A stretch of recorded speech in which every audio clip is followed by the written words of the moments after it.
Hello, everybody, and welcome to this new podcast. Welcome, parents, grandparents, friends, loved ones, people grieving, people going through divorce, people dropping out of college, people going through a midlife crisis. I welcome you to this either YouTube video or this podcast, wherever you may be streaming my lovely voice. Welcome.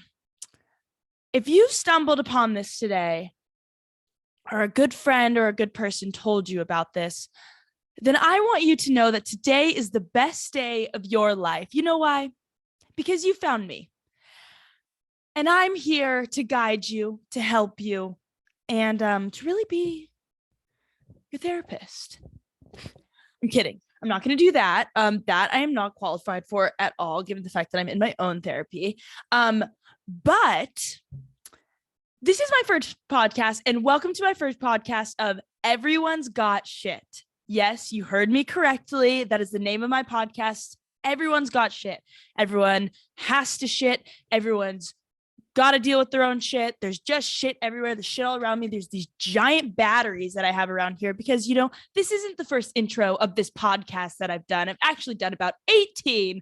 Didn't like any of them. Hopefully I like this one. I don't know. I haven't gone this route before. I'm just kind of going on a rant.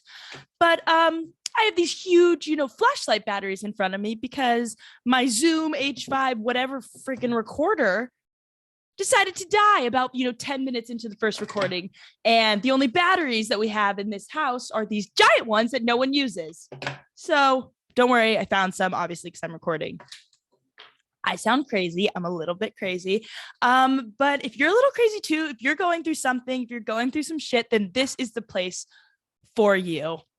I'm so happy that you're here joining me today. There literally could be no one listening or watching this, and that's just fine. Maybe I'll just be here sitting and talking to myself and ranting, and that is okay. And for those of you watching on YouTube, you're probably saying, "Oh, the video of this is horrible. This girl looks horrible." And you know what I'm going to say to you? You are right, because I'm just recording the video on my Mac, and I have tried everything to make this HD, to make this beautiful video, to make me look as crisp and beautiful as possible, but I couldn't figure it out. You know why? I put my phone up on this, stand thing that I found, recorded a video, and, watched in like 4XD, whatever best quality there is. And then I listened to it and the mic cuts out the entire time. Can't figure that out. I don't know what's wrong. If you're a tech genius, please, comment below and let me know. And then I bought a webcam and I put the webcam on my computer. I was like, you know what? I'll just record it on my computer. It'll make it easier. And then it made me look green. I looked like a green monster. So, I just said, screw it. I'm just going to work with what I've got. I'm horrible at technology. So, do what you know. So that's what I'm going to do. I'm sorry it looks horrible. Hopefully if this podcast makes it and I get some help, then, the quality will be better. But for right now, we're just going to use what we've got, because that is the point of this podcast, is to just kind of, talk about your shit and roll with it and use what we've got, because you have to. So anyway, sorry, I've been ranting for about, the last, however long this has been going. Let me tell you a little bit about me, about my podcast, about what I want this to be, about what I envision for it. And I know probably right now, if you're still here, I really thank you. You won't regret it. I promise you. If you're not, well, then obviously you're not going to hear this part, and that sucks for you.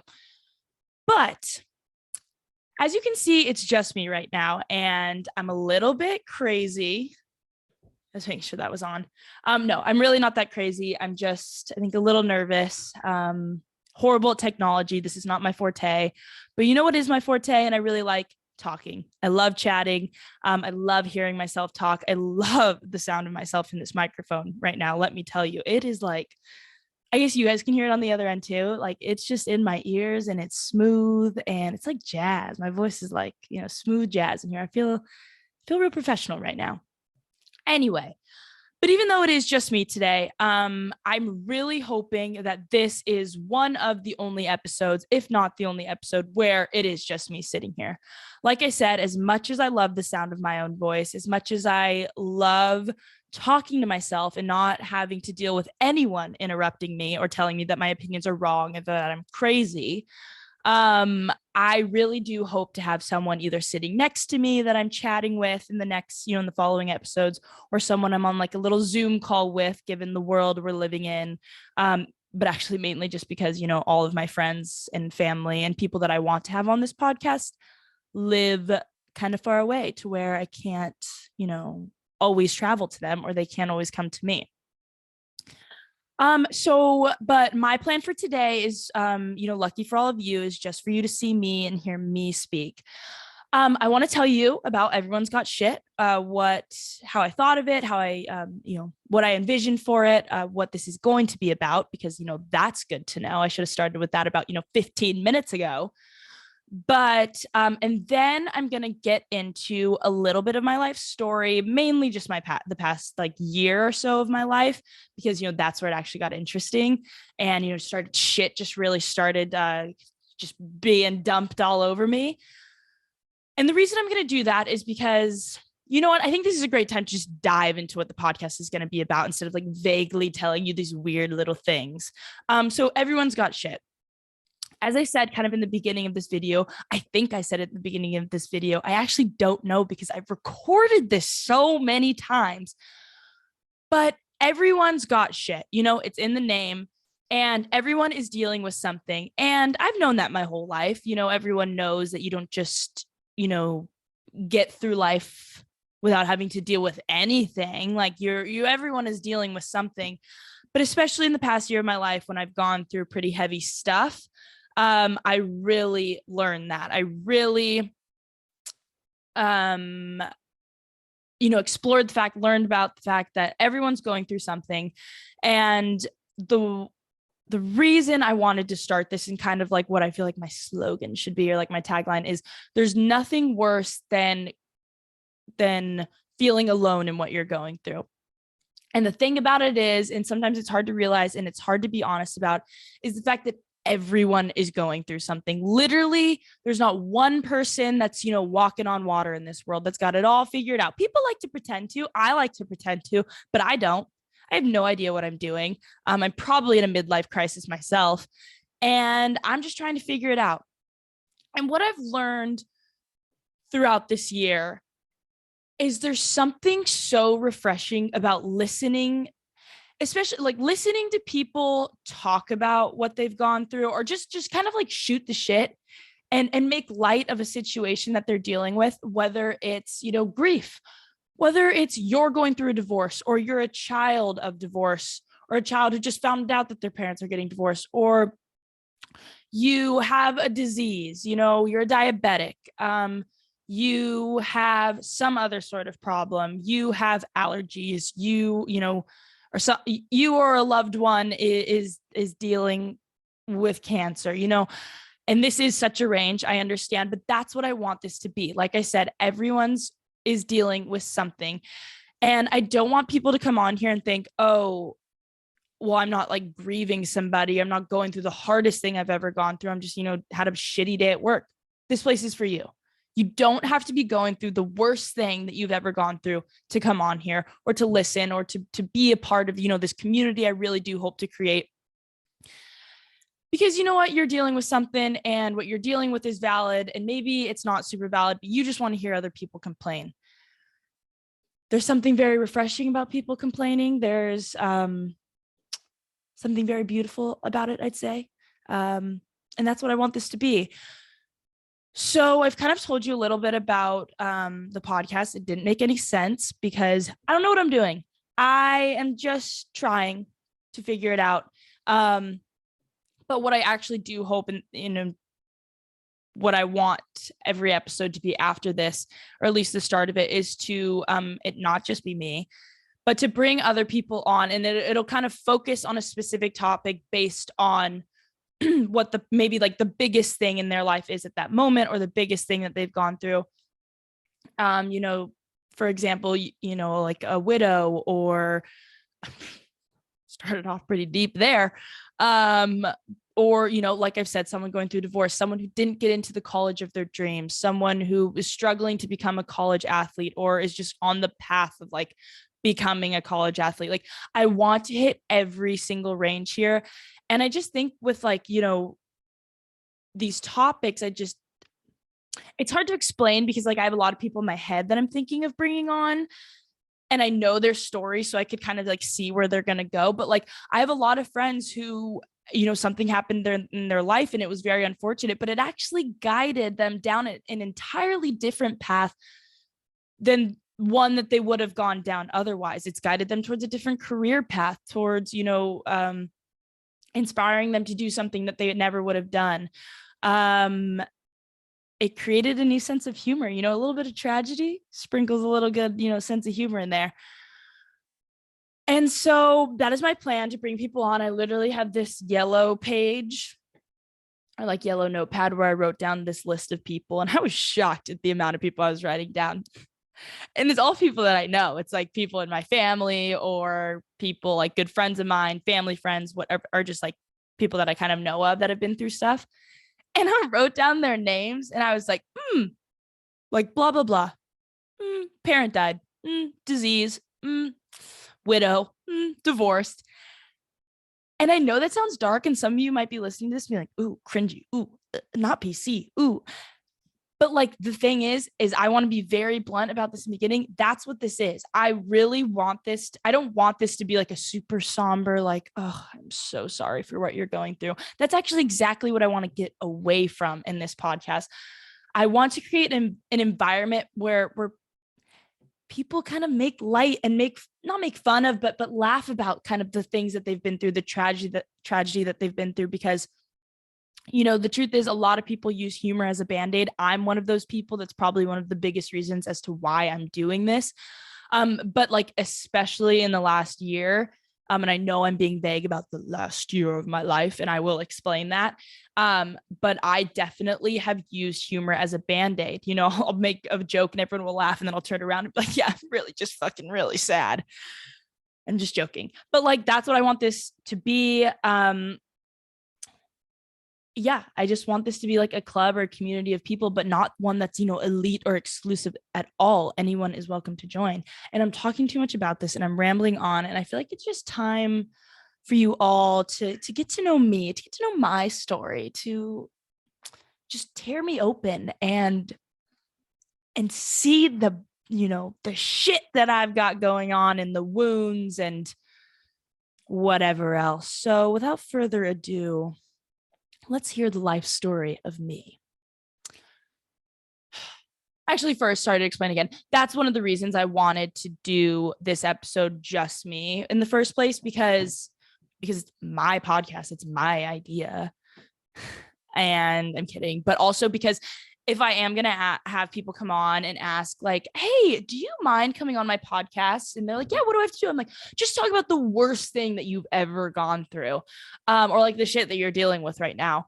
Then like, I have to do that myself. I think it's important for, you know, the audience that hopefully one day I will have, or that I have right now, to know what I've gone through, so that, yeah, like when I'm relating it in conversation with, you know, my guest, you'll understand.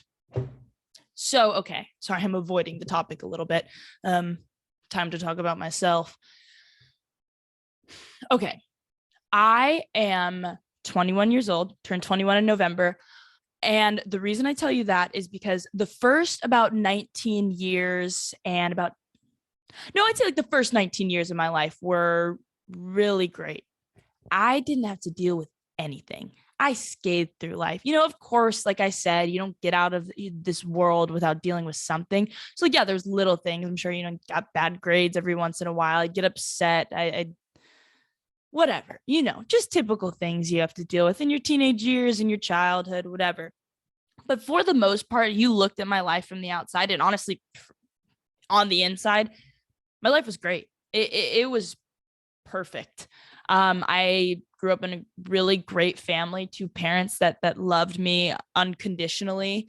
A very loving home. I grew up in a community that is thick as thieves. Like it kind of reminds me of like for all my Friday Night Lights fans out there, you'll get this like a bigger version of Dillon, Texas. It's not quite that small, you know, not everyone's going to the football games on Friday night. Like no one's really doing that, but more the part of like, everyone goes to the same restaurants. Everyone's kind of a member of the same club.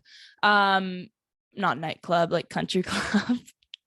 And not to sound like you know, a snobby bitch. Like it's not like the country club where we all have to wear like, you know, striped ties and yada yada yada. Like no, like yeah, it's a nice club. It's a great thing to be a part of, but like it's on the more casual side, just to preface with that. But with that country club, there's a swim team every summer, and that is for me, when I was, you know, 6 through literally 15 years old, it was the most important thing in my life. It was the most competitive thing. I remember one day I was sick, and I wasn't that sick, but I just didn't want to go to school. And I was like, Mom, I can't do it. I can't go to school. Okay, that's fine. But then you're not going to swim practice. I'm not going to swim practice. What do you mean? I'm the star of the team. I lead that 7-8 division. And I was like, you know what, screw it. I'll go to school. I'll take one for the team.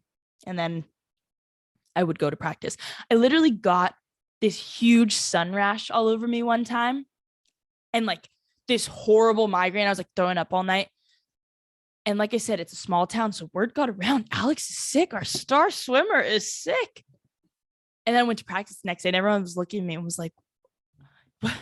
Weren't you just, you know, throwing up last night? Don't you have like a sun rash? And I was like, yes, I feel horrible, but I have to practice. I have to win it for the team, for the Sunkiss League. That's what the league was called. Anyway, I know I'm being a bit dramatic right now, but like, I am not kidding you. This swim team was the most important things in our life. Like, you know, at a certain point, you kind of leave like your like hometown, whatever neighborhood team, and you get serious, maybe about swimming, maybe about another sport. You join club. We would scold these people for doing club. We'd be like, you're going to club soccer. Why? Because you want to play in college, or you're going to club swim, or you're going to club water polo because you want to make a future out of it. No, you have to be at every meet. You have to lead us to victory. Screw you for even thinking that there's anything else out there. And like, again, I know that sounds dramatic, but like, I'm not being dramatic. Like, we had a cheer. I'm kind of ranting a little bit. I'm going off topic right now, but I think it's important because it describes like where I grew up, what I was a part of, and why so much of like my childhood and like the first, you know, many years of my life were so great. Because things like that, community swim teams, neighborhood, you know, things, it really brings you together with your community, and it really makes you feel a part of something that, you know, in your mind may be super important. The thing is, for the parents, this was just daycare. This was the perfect daycare, especially for my mom. I'm the youngest of 4. She dropped me off at 8 a.m. I do practice. I was there till, you know, 5 p.m. And then I was at a friend's house. There was literally one time where my mom and dad were like, did you pick up Alex? And she was like, no, I thought you picked up Alex. I'm like, shit. They both skirted to my friend's house. And they're like, we're so sorry. We thought someone had Alex. I'm like, oh, no, she's fine. She's already in a PJ. She can spend the night if she wants. But like, it created this beautiful community of family friends, of best friends. I met all of my like hometown, like childhood best friends through this swim team. And I grew up in a place that had a very small town feel. Everyone went to the same tutoring place. And for the most part, everyone kind of went to the same high school. I actually like moved out of this community like midway through, but not super far. So it still like was a big part of my life. That's not really that important. Just, you know, I don't want people like going after me on here, but like, you didn't go to high school there. Like, you know, yeah. But, so it was really great. And so with this, I had a really close family, not only like my intermediate family of I have 3 older siblings, and then my mom and dad, but also my cousins, my mom's sister, my uncle, and then my 2 cousins. They lived around the corner from me, literally around the corner. And then my grandparents lived 5 minutes up the road. So I kind of had it all, you know, in like the best way, and not in terms of like, you know, materialistic things, but with that, like, you know, I was very lucky with that. I didn't have to work my way through high school or like through some of college. Like I our only job as kids, and what my parents would tell us was, your only job is to be a good person and to get good grades. And we took that seriously for the most part. I respected my parents' authority, what they asked of me. And, that's all I had to do. And that's what I mean in terms of I was very lucky. No one in my life passed away. My parents had been happily married for 20 something years. I was living the good life. And I, honest to God, thought that I would skate through my entire life. And I knew there were times like I would have to deal with something. I'd have to deal with, probably losing my parents one day. What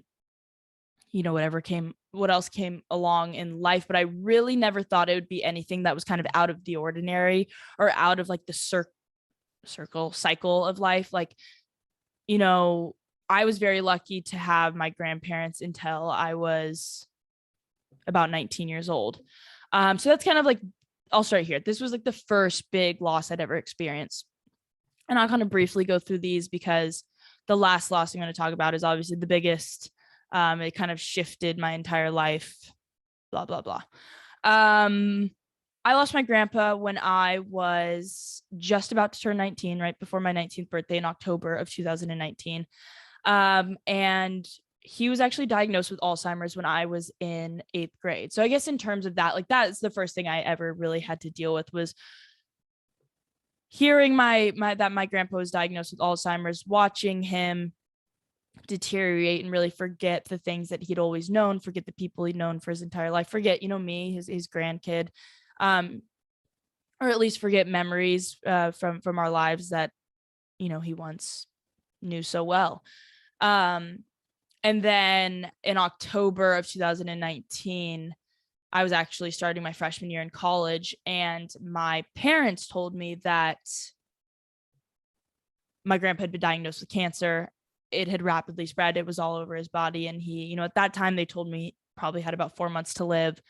I got texts throughout that entire week right out because my parents were visiting me at that time when they told me. And then literally, I think 3 days later, I was getting frantic texts from my mom, my dad, my sister being like, Alex, it spread a lot faster. You might want to get home soon this week or this weekend when you can. And I remember I was like in some stupid, freshman year class, not listening anyway, but I pulled up like Alaska Airlines and I booked the flight that next day and I was out. And then my grandpa actually passed away in the middle of that night. And that was the first loss I'd ever had to deal with. And even though, losing your grandparents is a cycle of life. And I was actually so lucky to have had them till I was 19. And also not even just to have them till I was 19, but to have the relationship that I had with them. I mean, they were like second sets of parents to me. They picked me up from school at any opportunity possible. They, were at every sporting event, every school event, no questions asked. They were really like second sets of parents to me. So yes, it was like losing a grandpa, but in ways it was like losing this very fatherly figure, someone who's been a part of my life since the beginning and has been a part of my life. I don't know a life without him. And even though he changed over the past, it was probably about 4 or 5 years, due to the Alzheimer's diagnosis, he was still there. There were still parts of him that were still him. And even just something about having them physically there, being able to see them, hold their hand, give them a hug, is still comforting. So then for him to just be gone was, it was like the first, like, it was kind of like the first, like, shit. It was like that I had to deal with. And it was kind of the first, like, realization that things kind of happen in life. Things aren't always so great. And that was really hard. But with my grandpa, where I feel lucky is one, that he was my grandpa. He was fucking great. He was the best man, one of the best men I've ever known. But in terms of like his death was, you kind of got everything you would hope for in when you lose a loved one. Like our entire family made it. We got to be there with him, hold his hand. I shared memories with him. I got to speak with him. Tell him I love him, tell him, I know you're in pain. It's okay. You can go, you can go to a better place. And then, he passed away in the middle of that night. So there was kind of all those elements of, there was the closure. You said what you wanted to say. There weren't really any regrets.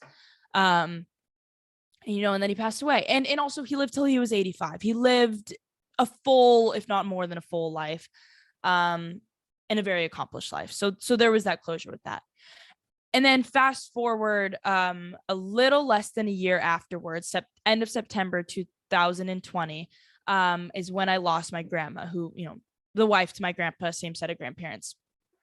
And this was very difficult. It was, I don't want to say more difficult than my grandpa because both were really hard, but I guess it was more difficult in the way with my grandpa because if you're listening to this and you know my grandma Bonnie, then like, I don't even need to explain this to you.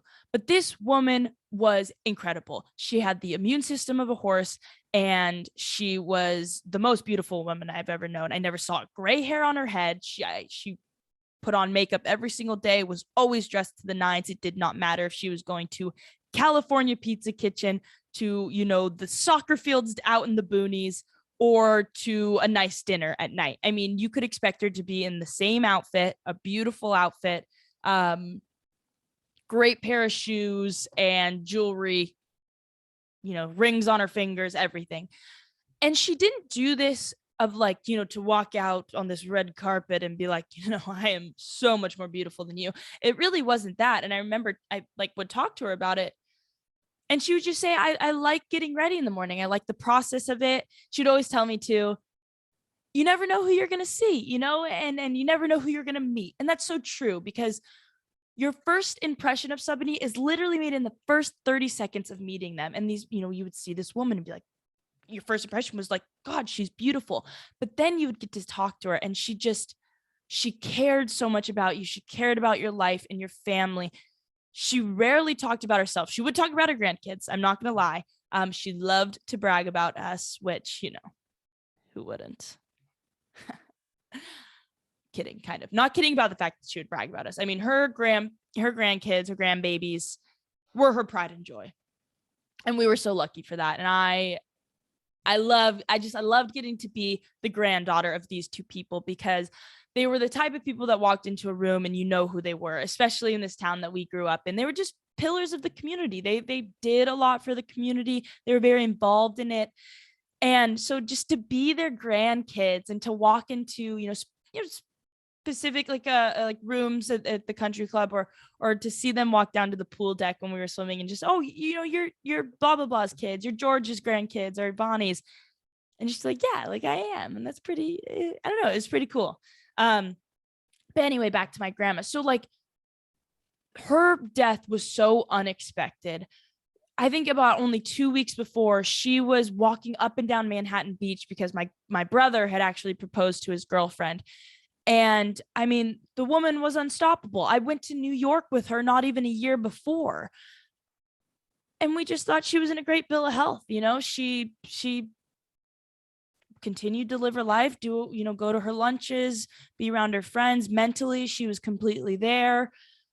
So her death was very unexpected. And I remember getting the call late September from my mom and her just suddenly telling me, Grandma Bonnie passed away. And I just like freaked out because, I dealt now with the death of another grandparent and that was hard, but hard in a different way. This was the first time I'd ever like gotten this unexpected call of like, what? Like, I didn't expect that. That's not, I didn't even know she was in the hospital. I didn't even know that she was sick. I was literally texting her the week before when we were talking about some book that we were reading.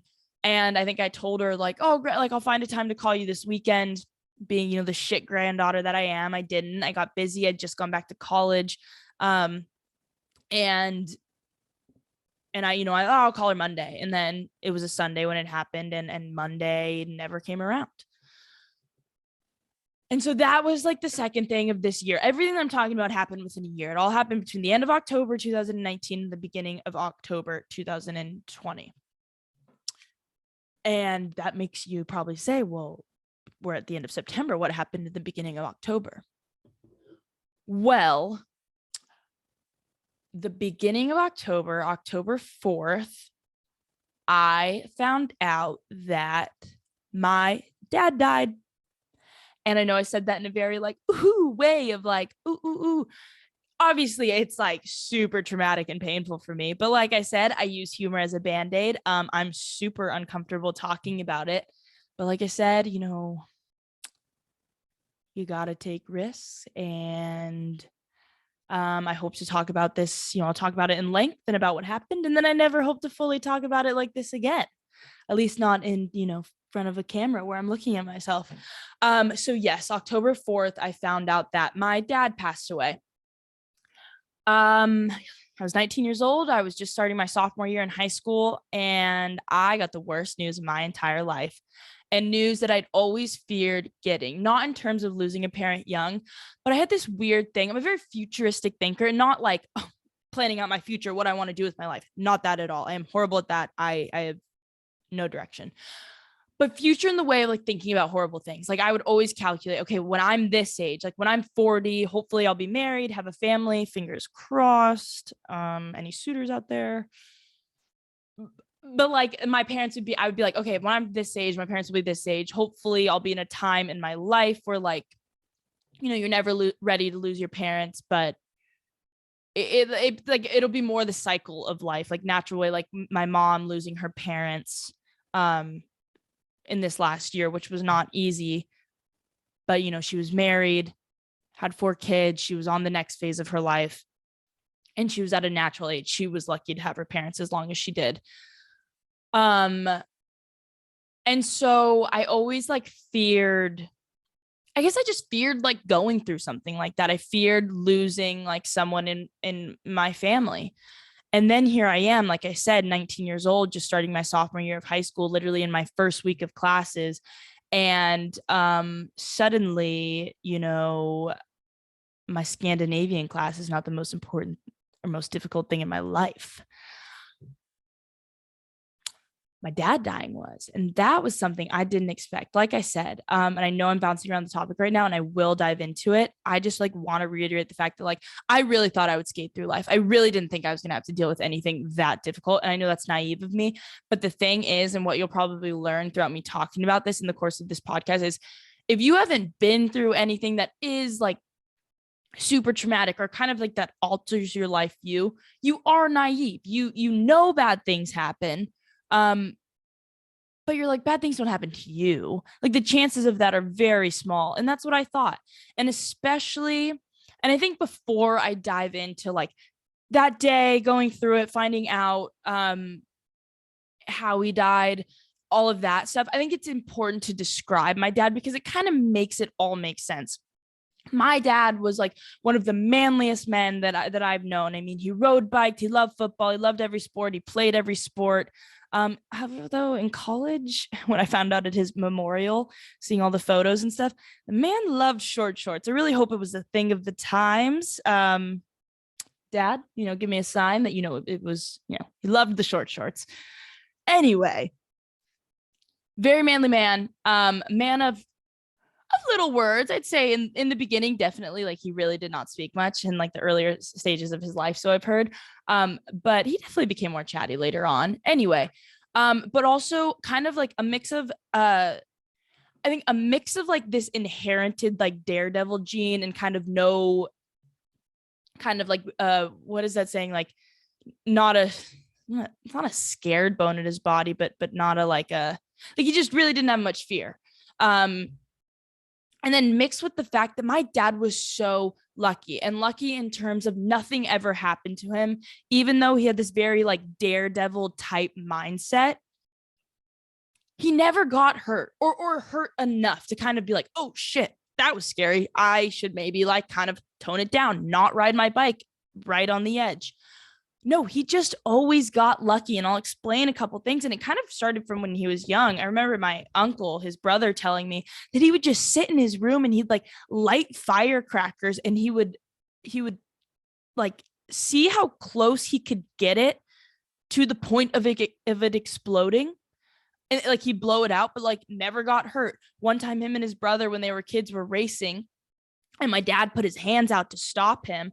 And he ran into a glass door and he sliced his wrist and he somehow, so I guess in your wrist, I'm not like, like in medical school or anything, but what I have found out through the story is your nerve is on top of your artery. Somehow the glass cut his artery. So there was like blood splatting out of his wrist. Sorry if this is a little vulgar, but but didn't manage to cut the nerve. The doctor literally could not figure it out. I remember my grandma telling me, like, she was like, the doctor could not figure it out, because if he should have cut his nerve, and if he did cut his nerve, he would have lost complete use of his hand. But nope, just the artery, whatever, stitched up, he was fine. And then, like, later in life, he would road bike, and he would get a little too close to the edge, and maybe he would fall, but he would be fine. He fell into a cactus one time, and of course, it hurt like a bitch, but he just got out. He just got up, picked up the whatever things those are, and got back on his bike and rode home. He flew these contraptions that literally, just think of a go-kart and think of it flying. Like, that's literally what it was. I think he ran into a wall one time, completely fine. Nothing ever happened, never got hurt, never broke a bone. Actually, the first time that he broke a bone was my 17th birthday. So he was in his 50s. And it's not like he did it doing some crazy accident. He did it walking down a dock, and the dock kind of shifted to the right, but he was talking to somebody. And he didn't see it shifting. He just kept walking straight, and then he fell into this little crack in the bay, but all of his weight kind of fell onto his right leg, and he like compound fractured his leg. Yeah, horrible break, but it's not like he did it because he was being dumb and this daredevil type mindset and go-karting around the block. Like, no, it was a just kind of crazy fall. But again, fine, he had surgery. I literally think he drove to work 2 days later. So the reason I'm saying all this is, like, my dad, and also even with like getting pulled over, he would be speeding, run a red light, run a stop sign, get caught on a camera, whatever, get pulled over. The cop would say, he would be talking to my dad and go, "You know what, sir? I like your attitude. Just slow down next time. Don't run the stop next time. I'm going to, let you off with a warning." What? Literally nothing ever happened to him that was bad. Nothing. And you'll understand why this ties in when I kind of explain how he passed away and kind of the whole day of me finding out and how this all went. So basically, I might as well dive into it. I'm dodging it, but let's do it. Let's just, rip the Band-Aid off. Here we go. So it was a Sunday, and I had talked to him for like an hour and a half on that Friday, because I just started taking an accounting class, and I am a dumbass when it comes to accounting. I don't understand it. We were in literally the first week of classes, and the questions were just like match the word with the definition. And I had to be on the phone with my dad for an hour and a half for him to help me with that. I would give you examples of what we were doing, but I don't remember a thing from that class. I swear to God, if I got one grade less on a test, or I didn't have my dad help me for an hour and a half, I would have flunked the class. Anyway. So I was on the phone with him for like an hour and a half that day, him helping me. And then I had another assignment due on that Sunday. So I thought about calling him on Saturday just to get it done. And then I was like, I just wasted so much of his night on that Friday. I'm going to let him have his Saturday, let him do, all the things that he's going to do with the boys, go bike riding, watch the games, whatever. And so then on Sunday around like 10 a.m., I think I called him, and he didn't pick up. I didn't think anything of it. And then I think I just waited a little bit, and I called him again about an hour later, something like that. This time it didn't ring. It just went straight to voicemail.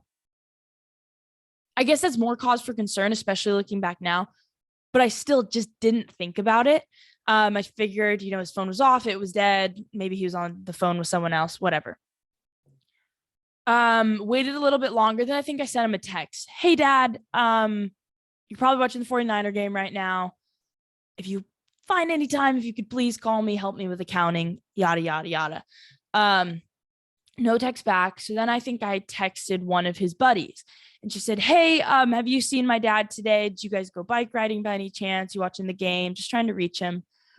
And by this time that I start contacting other people, everyone knew what happened. They'd figured it out. But they were keeping me in the dark because, like I said, I was at school. I was out of state. They didn't want me finding out over the phone or alone, because that would have been terrifying. Oh my God, I cannot imagine if I found out that my dad died and I'm sitting here in my sorority house bedroom and asking my roommates to comfort me. Like, oh my God, that would be horrible. I was a mess when I found out that my grandma died and I was alone. I think I know I broke a window and it shattered and there was blood all over my hands. Quick little tidbit there. I was a little bit dramatic, not gonna lie, if you can't tell already in this video. But anyway, So that's why. So everyone knows at this point. Everyone's kind of lying to me until someone can get to me and tell me. The friend texts back, "Hey, Alex, no, he was talking about watching the 49er game. I'm sure he's at home doing something like that." Okay, great, whatever. And then I think I called my sister. She answers, not like she's crying or anything. Nothing that I'm suspicious of. "Hey, Tay, have you seen Dad? Just trying to reach him to help me with some counting." No, I haven't. I'm not sure what he's doing. Maybe he's biking or watching the game somewhere. Whatever. Okay. Didn't think about it. And then I'm sure within that time span, I called him again. And I think I did because I called him a couple times and I know that it went straight to voicemail. Um, but I never thought anything of it. And it was probably due to the fact that also people didn't ever sound worried on the other line. But like, again, my mind wasn't even going there. Then I called my mom. My mom didn't answer. And then she texted me and said, "Hey, I'm out like at lunch or dinner. I can't remember, with some friends. What's going on?" And I was just like, "Oh, nothing that important. Just trying to reach Dad. If you've talked to him or if you're with him, like just tell him to please call me back."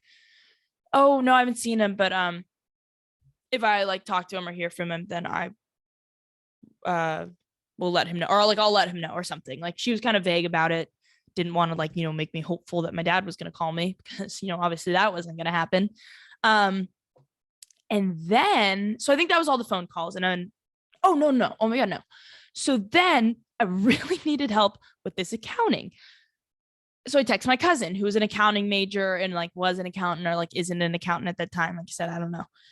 "Hey, Brooke, I just have this assignment due. Any way that you could help me?" Again, she knows she couldn't handle talking to me. So she was like, "No, I'm super busy, but Ryan can." Ryan's her husband, again, also an accounting major. Super couple right there.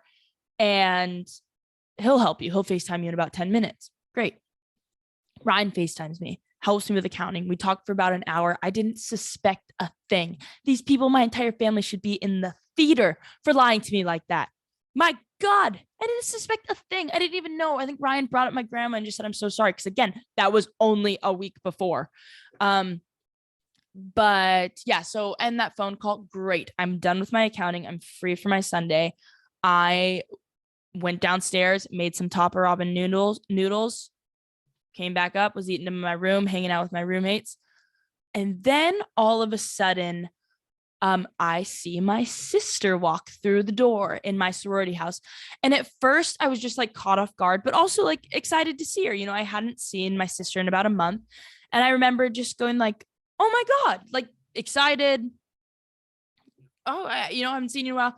And then I think it took me about 5 seconds because I think like she started crying and then she kind of like waved all my roommates to run out, and I remember them all running out. Like I remember so specifically them all running out, but I was just kind of confused about it. Anyway, and then like everything kind of started to click. And I remember I looked at her and I said the exact same thing, but my tone completely changed. And I just said, "Oh my God."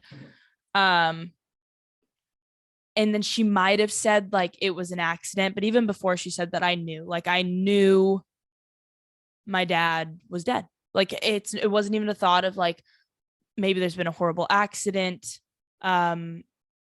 We just need to get home right away. Like, no, it was like, I knew that my dad had died.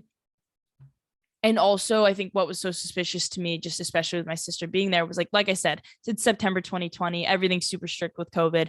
Our sorority house, we weren't allowed to have guests. So that was weird. And also I was like, why are you here? Like, why are you in my sorority house visiting me? It's not like it's some big weekend or like a family weekend, whatever. So there was no point for her to be there except for, some horrible, awful news.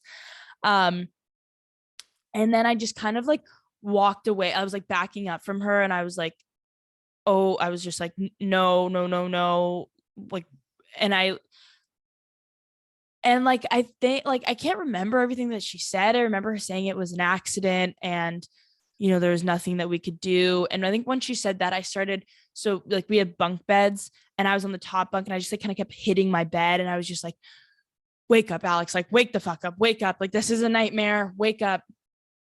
And then I started hitting my head. I remember I was just like slamming my head. I was like, "Wake up, like wake the fuck up." I don't like, this is a dream. And then maybe she grabbed me and was just like, Alex, this isn't a dream. Like, here's what's going to happen. What I don't know. Kind of, it is a blur. It's probably something, you know, I've blocked out. And I remember I like kind of fell and I hit my dresser and I kind of fell down and I was just like, no, kind of like screaming or, you know, whatever, something. And I remember the first thing that I said in that moment was, I'm never going to be happy again. How could I possibly ever be happy again? That's not true. I hope you know that. I hope you can see that, you know, there is happiness in me here. But anyway, and she just said, like, get your suitcase. We had family friends that were living at where I was going to school. And so she's like, they're, you know, waiting for us outside. We're going to go, we're going to stay there tonight. And then we're going to book a flight, and, you know, go home in the morning.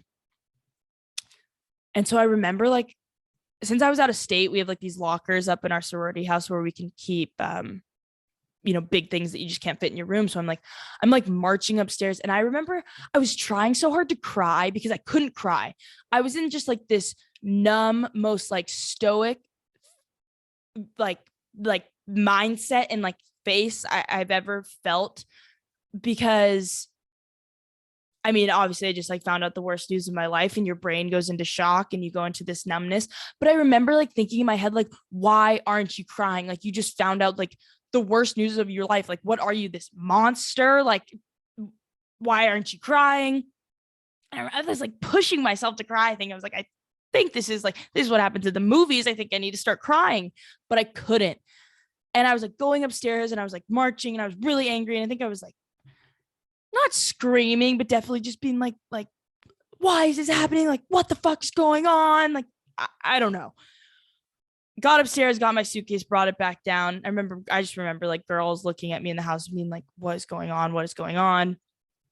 And then I like opened my bag and it was like, this is like, I felt like, you know, not like someone who does like drugs or anything. So like, but like, I felt like I was on drugs because I could not figure out what to do. I could not figure out how to get one foot in front of the other. I just opened drawers. And I remember it was actually my sister told me this because I didn't really realize it in the moment, but she was like, you grabbed like a sports bra and a sweater and one part of a two-piece bathing suit, because you might need that, you know, in this tragedy you're about to face in the middle of October. You might need one piece of that bathing suit. I grabbed like one shoe. I was like, might need this. I might need this jacket. And she was like, Alex, just grab like some PJs, just like a couple things you might need, a pair of jeans. And just like close it and let's go. I'll talk to people. We'll figure out how to get this stuff back to you. And so I did that, packed up, still hadn't cried. And then I remember I was going down the staircase and all of my friends were walking up and they were bawling. And I remember seeing them and being like, they're all bawling, but like, because they'd found out through another girl who the girl actually let my sister in. And like, my sister was like, this has just happened. I need to go get my sister. So like, they knew what had happened and they were just bawling and were like, Alex, we love you. Like, just being great friends. Shout out to them. I hope they're listening because I couldn't get through any of this without them. Anyway, but I just remember like feeling so, because I just kind of was like stoic and like this no look on my face of like I love you guys too. Like, what was I supposed to say in that moment? Like thank you. Yeah. Like, no. And I don't know. And I just remember going downstairs and there's this chair like in our I guess in the hallway or whatever, like the front entrance. And I just like sat in it, didn't say a word. Our family friends pulled around. I got in the car. No one said a word. I just sat there quietly. Still hadn't cried yet. We pull up. It took us about 15 minutes to get to the house. We get there, and then that was the first time I cried. I remember just grabbed like one of the girls that lived there. She's like an older sister to me, and I just hugged her, and I was like what? How? What am I supposed to do? Like, how I'm 19. How am I supposed to like figure out how to live the rest of my life without my dad? Like. That was the first time I remember crying. I remember then I just kind of went to bed. I was so sick to my stomach. I felt like I had the stomach flu, which is the worst feeling in the entire world. I was like trying to throw up and I couldn't throw up. And then I think I went to bed, but I kept like, obviously it wasn't the greatest sleep of my life, I wouldn't say. I kept waking up and I hoped I know I kept thinking in my head, like I would wake up and I would be back in my sorority house. I'd be in my room and be like, thank God this was just like the worst dream I've ever had. I remember having like images of thinking of like calling my dad. I don't know if I like thought this or I kind of actually dreamed this, that I woke up in my sorority bed and I called my dad and was like, oh my God, Dad, you won't believe the dream that I had just had. Thank God you're not dead. Yeah, that would have been nice. But unfortunately, it wasn't the truth. I would wake up and I would be in this different bed and I would see my sister next to me and just realize over and over and over again and like relive that moment of horrible trauma. And then, we got up the next morning. I took my first Xanax because I was having a terrible anxiety attack. And when I like, again, with that part of like skating through life, I have never had anxiety. Like I'm like the furthest thing from a type A personality. I'm very type B.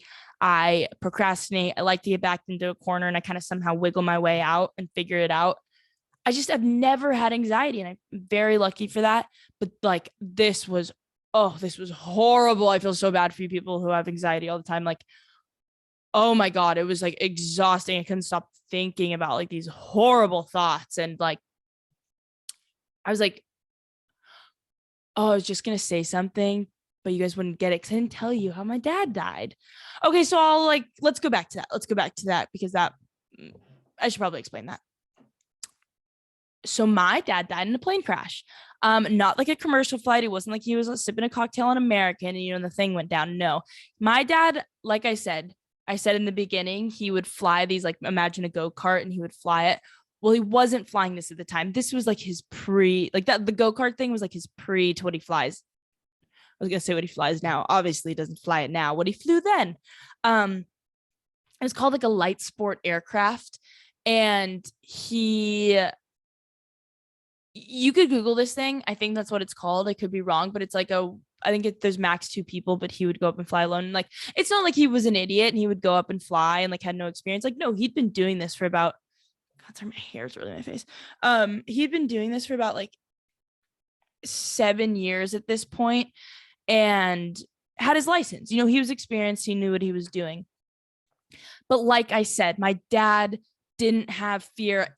And that mixed with always getting lucky, he didn't always make the best decisions. And I'm not saying that he made a bad decision in this particular flight. I'm just saying he never thought anything would happen to him. My mom would say, Joe, like this isn't safe. You shouldn't be doing this. And I would say all the time, like, Dad, what, like, prove to me this is safe. Like, and he would say, Alex, it's the safest thing that you can fly, because he would always explain to me, like, his reasoning for it was if the engine went out or something, whatever, there was like parachute type things or gliders that basically the plane would just drop 10 feet, glide until you could, get to your airport or find a place to land. What my dad forgot to tell me was that, if something goes wrong on takeoff, you don't get this whole 10 feet glide business. You just go up and you go down. So that's what happened. It was a beautiful day. He took off. He did what he was supposed to do, but something happened. I think it was about 230 feet. Wind picked up that he didn't expect. I don't know. I've never really looked too much into it. I've got enough trauma thinking about it. Something happened. Oh shit. And he fell 230 feet from the air to the ground. And you don't survive a 230-foot fall from the air to the ground in a machine, and just by yourself. You're just not going to survive that. And he didn't, and he died on impact. I know that was gruesome, and I explained it in a very light way. Like I said, I'm not someone who gets super somber about it, because that makes me super uncomfortable. Obviously it's very tragic. It's something I think about and it's horrible, but this isn't the podcast for me to be super upset about it. That's just not what I want this to be. So that's why I'm explaining it this way. Don't think oh my God, she's really fucked up, she's not even upset. No, it's super upsetting to me. It's really hard. But we digress. Okay, so I explained what happened. Oh yeah, so then that takes me back to, okay, now I'm flying home. Now I have to get on a plane and fly home for 2.5 hours. Give me all the goddamn Xanax you can give me, because I'm not going to stay awake on this flight. And thank God I didn't. I slept the entire time from, we took off. I was awake maybe 10 minutes, fell asleep. We landed. Thank God. Because I was having the worst anxiety attack I have ever had. And then we get home, and God, if I thought yesterday was sad, talk about the next day when you have to see everybody. I remember I was terrified to see like my family, to see my mom, because that would make it all very real. And even though I know I seem like a selfish bitch and it's all about me, I'm really not. I try not to be. And I think I was so afraid of seeing my family because I was really afraid of seeing them hurt. I was really afraid to see like my brothers who are, like I said, they're older than me, big guys, tall guys. You don't see men cry that often, especially not like in my family. And I was like, I know what I'm about to walk into, or I have an idea, and I just don't want to walk into it because it's just so depressing. I'm someone who like, I think avoids, like I bottle up my emotions and I like really avoid kind of like sad ones because it makes me uncomfortable. And I was like, oh, I'm about to walk into the most uncomfortable environment I've ever walked into. Yeah. So my cousin and my aunt picked me and my sister up, and we're all crying. No one's saying a word.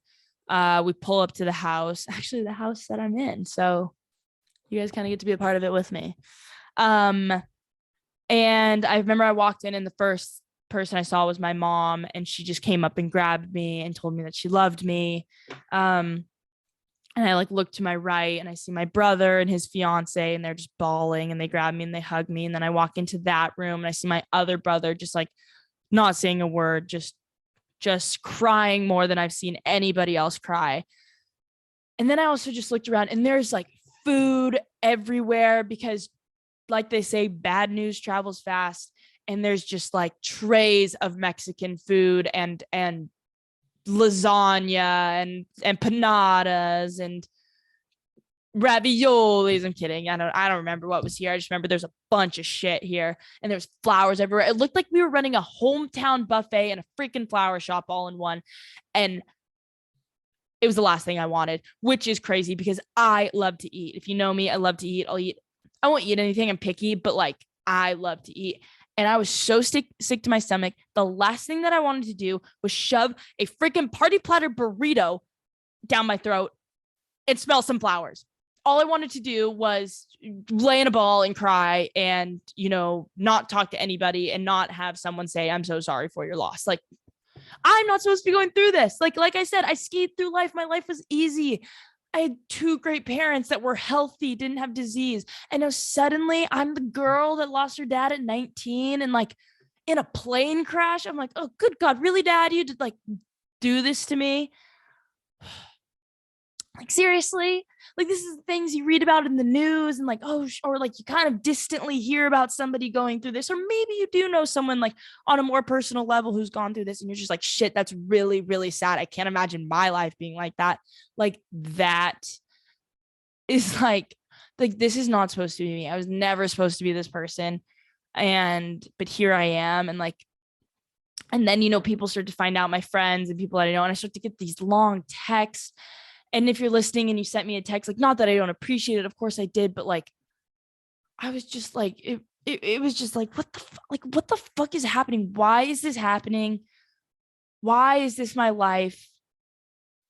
What? And then you think about, oh, this is something I have to deal with like forever. And I just like miss my dad, and I'm mad at my dad, and I just want him to be here, and he's not. And yeah. So, and I just want to I was really close to my dad. I loved him to death. There was no like ill blood there. Like, I'm just hate him for dying. Like, I hate him for dying. I just want him to be here. I want him to like say everything's going to be okay, and that, you'll figure it out, and giving me a hug, and to watch The Office with him again, and to watch the 49ers game. Yeah, I just want those things back. And so I'm not like mad at him because it was just like unresolved thing in a relationship. Not that at all. I'm just like, God, he's dead. So that's a little bit of my story. And that's like how I found out. That is how he died. That's a little bit about my dad.